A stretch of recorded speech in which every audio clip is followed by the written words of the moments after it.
wala na pong kasal na wala na pong kasal na magaganap o matutuloy. Hindi na po matutuloy yung mga napag-usapan namin dahil po sa nangyari. Nung una pa lang naman po napatawad ko na si Jam, pero tutuloy ko pa rin po yung kaso. Hindi po puwedeng napuno lang siya, eh.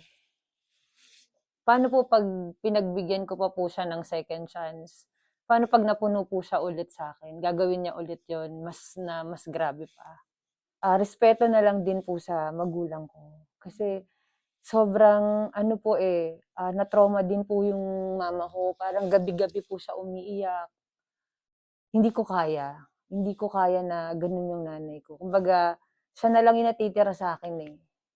Kumbaga iingatan ko na siya. Nang dahil dun sa nangyari sa'min ni Jam, naging critical pa yung nangyayari sa nanay ko ngayon. Kanina nga po pagpunta ko dito sa NBI, parang niyakap ko na lang muna. Na ang nag-open po siya sa mga friends ko, hindi sa'kin.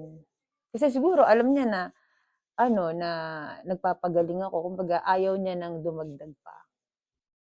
Yung pagmamahal ko siyempre nandito pa din, mahal pa din kita. Pero siyempre hindi naman puwedeng love lang yung papairalin natin.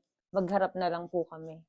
Sa ngayon tinatanggap ko naman po yung sorry niya, pero gusto ko pong bigyan ng leksyon si Jam sa ginawa niya sa'kin.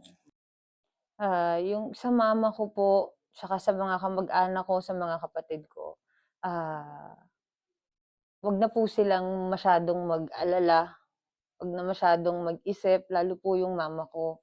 "Ma, 'wag ka na masyadong mag-isip dahil, ilalaban ko 'tong kaso na 'to."